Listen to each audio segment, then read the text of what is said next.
को करने के लिए क्या तरीका है, मैं आपसे बातचीत करने वाला हूं उन 7 पॉइंट्स की, जो आज की मीटिंग का लास्ट पार्ट है। इस बिजनेस को करना कैसे चाहिए, उसमें सबसे पहला पार्ट है 100% प्रोडक्ट। सबसे बहुत सारे लोगों से यही गलती हो जाती है कि वो आरसीएम तो कर रहे हैं लेकिन प्रोडक्ट 100% यूज नहीं कर रहे। वो कॉन्फिडेंस बनेगा ही नहीं आपका। इस बिजनेस में सबसे जरूरी है 100% प्रोडक्ट यूज। क्यों जरूरी है, अब मैं इसके बारे में थोड़ा सा आपको बताना चाह रहा हूं। अभी मैंने जो प्लान दिखाया था, उस प्लान में क्या था कि बाजार से हमारे घर में जो प्रोडक्ट आता है उसका तरीका ये है, रिटेलर होलसेलर, हमारा तरीका ये है आरसीएम। अब मैं आरसीएम का डिस्ट्रीब्यूटर तो हूं लेकिन प्रोडक्ट परचेज कर रहा हूं बाजार से। इसका मतलब क्या हुआ, मैं टर्नओवर किसका बढ़ा रहा हूं, बाजार का। तो जब टर्नओवर का बाजार का बढ़ रहा है तो मेरे घर में आरसीएम से पैसा आएगा क्या। बहुत सारे लोग यही गलती करते हैं, बोलते हैं सर पैसा तो नहीं आ रहा। क्यों नहीं आ रहा, क्योंकि आज भी वो टर्नओवर आरसीएम का बढ़ा रहा है। तो पहली चीज इस बिजनेस में आने के बाद ये कमिटमेंट करना होता है कि आज के बाद मेरे घर में कभी भी कोई प्रोडक्ट बाजार का आएगा नहीं। ये कमिटमेंट आज आपको करके जानी है। कर सकते हैं, और मैं इस बात को बिल्कुल दावे से बोल सकता हूं, यदि मैं आज इस मुकाम पर हूं तो उसका सबसे बड़ा कारण है कि मैंने 100% आरसीएम के प्रोडक्ट को यूज किया। मेरे घर में दूसरा प्रोडक्ट को घुस ही नहीं पाया। जब हमने इस बिजनेस की शुरुआत की थी तो इस बिजनेस में 5 पैंट की किट होती थी। हमने कंपनी से रिक्वेस्ट किया कि पैंट के साथ साथ शर्ट भी बनाया जाए। हमारी कंपनी का नाम है फैशन शूटिंग प्राइवेट लिमिटेड। तो कंपनी ने शर्टिंग लॉन्च की, कंपनी शूटिंग की थी, शर्टिंग लॉन्च की। तो पहली बार नई प्रोडक्ट निकाला था, तो कई बार ऐसा हो जाता है कि उस चीज की पूरी नॉलेज ना हो, तो हो सकता है क्वालिटी उस प्रकार की ना आ पाए। हाँ जी, आपकी बिटिया भी बड़ी हो रही है, आप बोलते हैं बेटा खाना बना दो, और बिटिया ने पहली बार खाना बनाया। तो जैसा मम्मी खाना बनाती थी, क्या बिटिया ऐसा खाना बना पाएगी? पहली बार बनाया है, यही बहुत बड़ी बात। उसने शुरुआत की, अब उसमें कमी निकालोगे तो आगे बना पाएगी क्या? हो उसने जैसा भी बनाया हो, नमक कम डाला हो, ज्यादा डालो, यदि आप दिल से तारीफ करेंगे बेटा क्या कमाल का खाना बनाया है, तो मैं दावे से कहता हूं वो बिटिया आगे उससे भी अच्छा खाना बना सकती है। प्रयास तो किया उसने। तो जब कंपनी ने पहली बार शर्टिंग बनाई तो शर्टिंग की क्वालिटी बहुत अच्छी, लेकिन हम तो आरसीएम में कमिटमेंट किया था कि हमारे घर में आरसीएम के अलावा कोई प्रोडक्ट, तो हमें शर्ट कौन सी पहनी हमने, आरसीएम। और जब आरसीएम की शर्ट पहन के हम ऑफिस में जाते थे तो हमारे बहुत सारे साथी जो ब्रांडेड शर्ट के दीवाने होते थे वो हमारा मजाक उड़ाते थे, क्या शर्ट पहने हुए आप ये। तो पता हम क्या जवाब देते थे, आपने जो शर्ट पहनी हुई है उसका मालिक कोई और है, और मैंने जो शर्ट पहनी हुई है इसका मालिक मैं हूं, इसलिए मेरी कंपनी है। और ये सब जब हम बोलते थे, सामने वाले के आगे बोलने की हिम्मत, ये जो प्रोडक्ट है इसके मालिक आप हैं सर, कोई और, इसलिए हमारा प्रोडक्ट है। तो वो भाव आपके अंदर पैदा कीजिए। तो पहला पॉइंट है 100% प्रोडक्ट यूज करना। लेकिन बात यहां पर खत्म नहीं होगी। हो सकता है मियां बीबी दो ही हो, अभी नई नई शादी हो, राजकोट में रहते हो, तो छोटा परिवार है तो ज्यादा प्रोडक्ट यूज नहीं होगा। और हम बिजनेस करना है तो बच्चा स्कूल में जाएगा तो केवल ये थोड़े कि जिसने पेपर दिया वही पास, ऐसा थोड़ी होगा। वहां पर कुछ पैरामीटर होंगे। जो 35 नंबर कम से कम लेगा वो पास माना जाएगा, जो 50% लेगा वो सेकंड डिवीजन में माना जाएगा, जो 60% लेगा वो फर्स्ट डिवीजन में माना जाएगा, वो 80% 75 लेगा वो डिस्टिंक्शन, ऐसा होता है। तो आपने 100% तो यूज किया, लेकिन उसके बाद आपने कुछ क्राइटेरिया डिसाइड करने पड़ेंगे जो कंपनी द्वारा निर्धारित है। यदि कोई व्यक्ति मिनिमम 2500 पीवी की परचेजिंग करता है तो उसको प्री डायमंड क्लब में बना जाता है। तो इसलिए हमें उस व्यक्ति को प्री डायमंड क्लब में लाने के लिए तैयार करना है। वो अपने प्रोडक्ट की कुछ ना कुछ रिटेलिंग करे, लोगों को हेल्थ गार्ड ऑयल के बारे में सजेस्ट करे, लोगों को गामा ओरिजिनल के बारे में बताए, लोगों को न्यूट्रीचार्ज के बारे में बताए, उसकी टीम में लोगों को प्री डायमंड क्लब के लिए तैयार कीजिए, डायमंड क्लब के लिए तैयार कीजिए, सुपर डायमंड, जैसे जैसे आप इस पाएंगे तो आपके बिजनेस में प्रोडक्ट यूज का कल्चर होना। तो पहला पॉइंट है प्रोडक्ट यूज। दूसरा, जैसे आपने प्रोडक्ट यूज किया, अपनी लिस्ट बनाई, नेटवर्क बनाया, अब दूसरा काम है नेटवर्क को लगातार बढ़ाने पे काम कीजिए। बढ़ाने पे नहीं, लगातार बढ़ाने पे। रोज आपकी टीम में प्लान 100 प्रोग्राम हो रहे हो, रोज आपकी टीम में होम मीटिंग हो रही हो। यदि आपका नेटवर्क लगातार बढ़ता चला गया तो ही आप इस पूरे भारत देश में अपनी टीम को ले जा पाएंगे। और यदि आप एक ही जगह लगे रहेंगे तो आपका नेटवर्क पूरे इंडिया में कभी जा ही नहीं सकता। और इस बिजनेस के बारे में बोला गया है, इस बिजनेस में बड़ी अचीवमेंट तब आती है जब आपका वर्किंग एरिया बढ़ता है, और वर्किंग एरिया तब बढ़ता है जब आप लगातार नेटवर्क बढ़ाने का काम करते हैं। इसलिए दूसरा पॉइंट है लगातार नेटवर्क को बढ़ाना। चेक कीजिए आपकी टीम में कितने प्लान्स हो रहे हैं, नए व्यक्ति जो ज्वाइन हुए वो कहां के हैं, आपकी टीम के कितने लोगों ने आउट ऑफ राजकोट ज्वाइनिंग की है। जहां आउट ऑफ राजकोट ज्वाइनिंग की है, क्या वहां पर कोई उनको संभाल पा रहा है, क्या वहां पर पीयूसी की व्यवस्था है, क्या वहां पर मीटिंग सेमिनार की व्यवस्था है। यदि आप इन सारी चीजों को मॉनिटर कर पाए तो आपका नेटवर्क लगातार आगे बढ़ता चला जाएगा। इसलिए दूसरा पॉइंट है अपने नेटवर्क को लगातार बढ़ाने पे काम कीजिए ताकि आपका टर्नओवर बढ़े। तीसरा पॉइंट है इस बिजनेस को एक अपॉर्चुनिटी मानकर इसको प्राथमिकता दीजिए। लोगों से यही गलती हो जाती है कि वो लीडर अच्छे हैं, काम अच्छा कर रहे हैं, लेकिन अभी भी इस बिजनेस को प्राथमिकता नहीं दे रहे हैं। यदि आप इस बिजनेस को प्राथमिकता नहीं देंगे तो फिर आपकी टीम इस बिजनेस को प्राथमिकता नहीं देगी। आप जो मर्जी कीजिए लेकिन इस बिजनेस को अपनी प्राथमिकता पे लेके आइए। सर, मैं ये बिल्कुल नहीं कह रहा कि आप शुरू से फुल टाइम लग जाइए।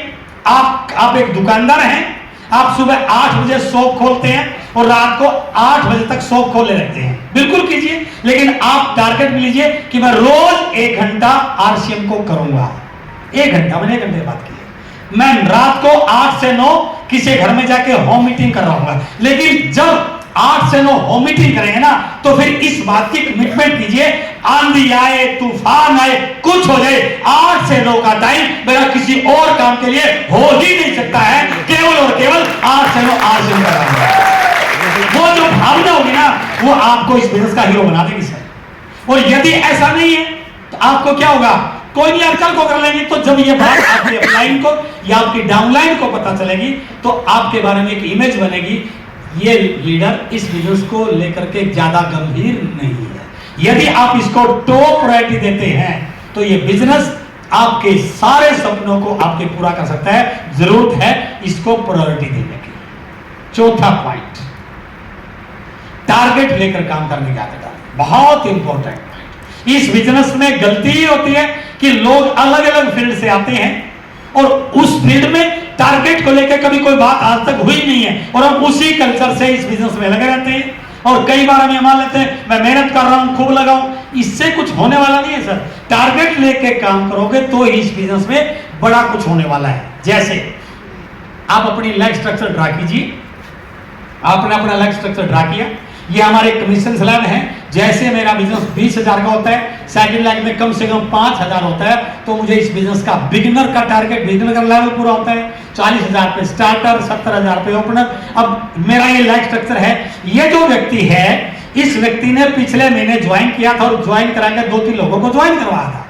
तो मेरा इस महीने का टारगेट क्या हुआ, मुझे इस व्यक्ति के साथ काम करके, इस व्यक्ति के साथ होम मीटिंग करके, इस व्यक्ति की लिस्ट बनवा करके, इस व्यक्ति के साथ शेड्यूल बना करके, कुछ भी हो जाए, मुझे इस व्यक्ति को इस महीने बिगिनर लेके आना है। This is my first target. जैसे मैंने इस व्यक्ति का बिगिनर क्वालिफाई कराया, इसके और मेरे बीच में 5-6 लोग ऐसे हैं जिनकी मैंने बीलैग ओपन कराया हुआ है। यदि उनकी बीलैग में मैं 5,000 पीवी भी करवा लेता हूं तो इसका मतलब इस महीने मेरी टीम में 5 नए बिगिनर क्वालिफाई हो सकते हैं। क्लियर हुआ? करते करते करते करते यहां तक आते आते मेरा बिजनेस 3.5 लाख का हो जाता है। अब जैसे मेरा इस लाख में 3.5 लाख आता है, मेरी रॉयल्टी क्वालिफाई हो जाएगी। तो जब तक मैं लाइफ स्ट्रक्चर के अकॉर्डिंग प्रॉपर टारगेट नहीं लूंगा तब तक इस बिजनेस में मेरी टीम में बड़े लीडर, बड़े अचीवर क्रिएट होने वाले नहीं है। इसलिए जब भी आप इस बिजनेस में बड़ा बनेंगे तो जरूरी है लाइफ स्ट्रक्चर को ड्रा कीजिए, लाइफ स्ट्रक्चर पे काम कीजिए, डेप्थ आपकी कहां पर है, ब्रांचेज कितनी है, कितने लोग ब्रांचेज पे काम कर रहे हैं, उनकी ब्रांचेज में कितनी ब्रांचेज आ गई। यदि आपने इस प्रकार से टारगेट लेके काम करना शुरू किया, धीरे धीरे आपकी वाइटल, रॉयल्टी, टेक्निकल करते करते एक दिन आप इस बिजनेस के कोर लीडर बन जाएंगे। इसलिए चौथा पॉइंट बहुत इंपॉर्टेंट कि टारगेट लेकर काम करने की आदत डालिए। पांचवा पॉइंट बहुत इंपॉर्टेंट, बहुत इंपॉर्टेंट, इस चीज को नोट कर लीजिए। आप कितने भी एक्सपर्ट हैं, कितने भी अच्छा बोल रहे हैं, यह बिजनेस हमेशा चलता है तो सेमिनारों से चलता है।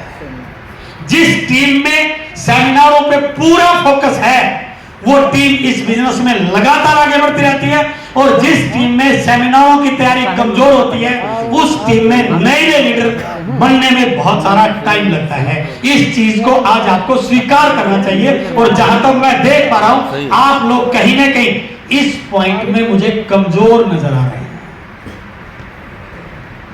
ये छोटा सा पॉइंट आपकी सारी मेहनत को कमजोर बना देगा सर।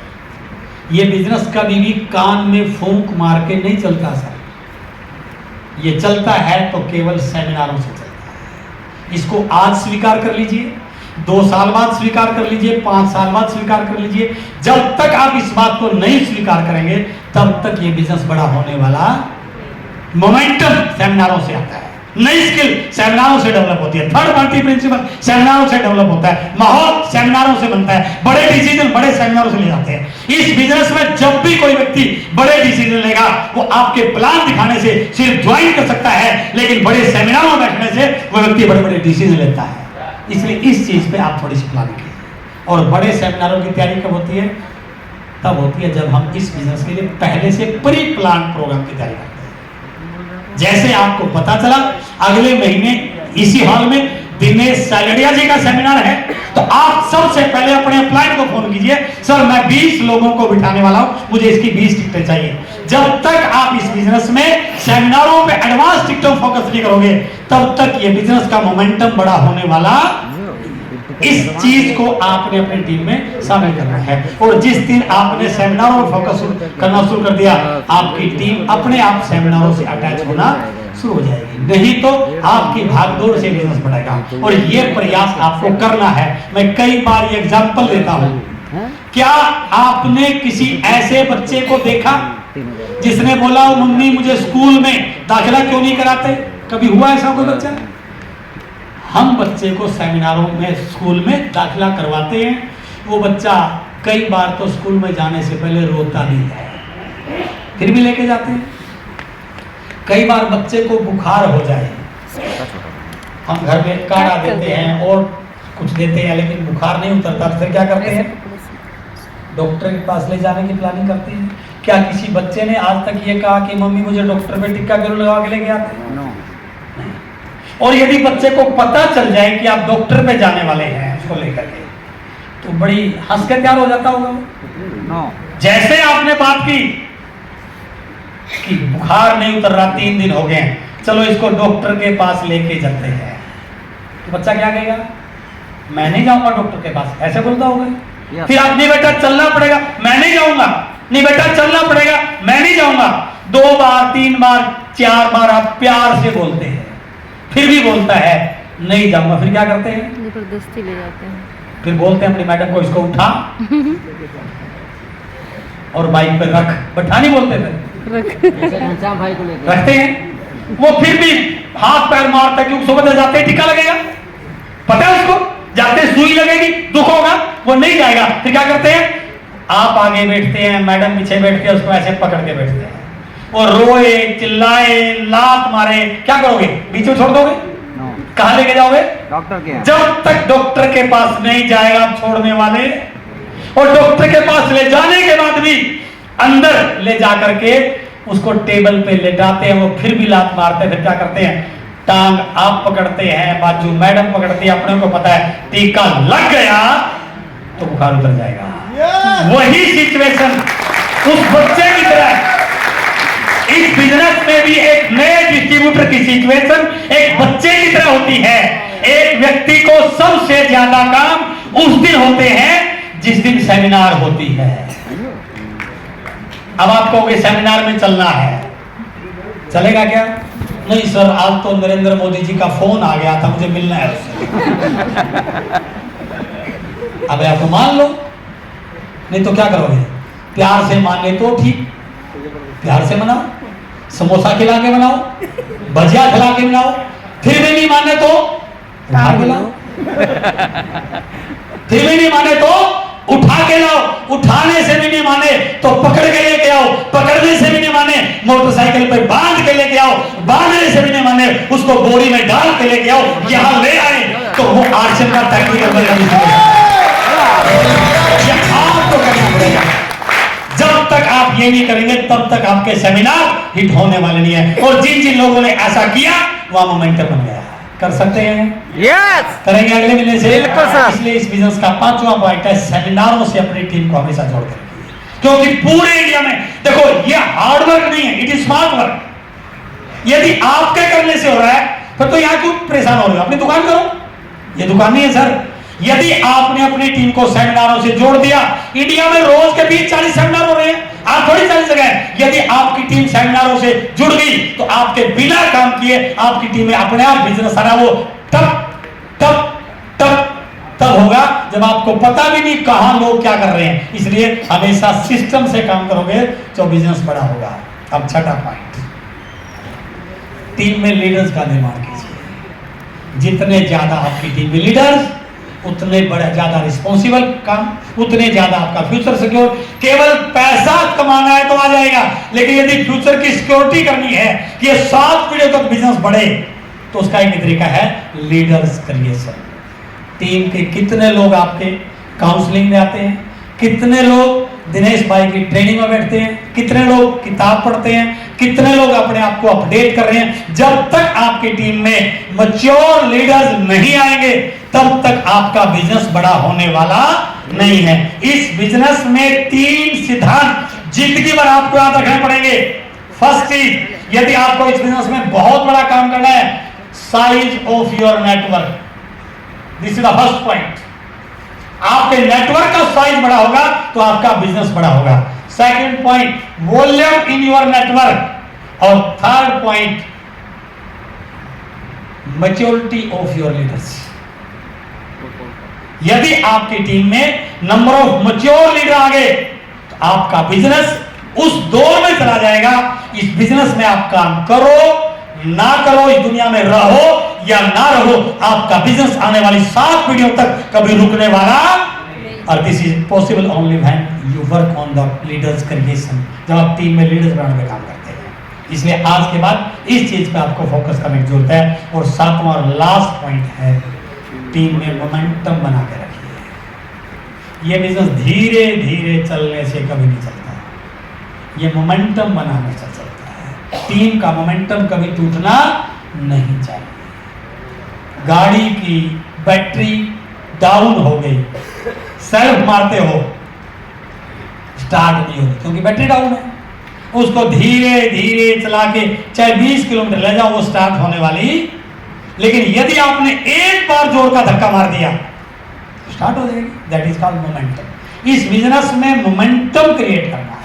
आपकी टीम में लगातार नए अचीवर्स, नए सेलिब्रेशन प्रोग्राम, नई अचीवमेंट्स, नई एक्टिविटीज यदि आप लगातार करते रहते हैं तो आपकी टीम में मोमेंटम लगातार बना रहेगा। और कंपनी भी बीच बीच में मोमेंटम को क्रिएट करने के लिए कुछ बहुत सारे ऑफर्स हमें देती है, बहुत सारी हेल्प हमें करती है।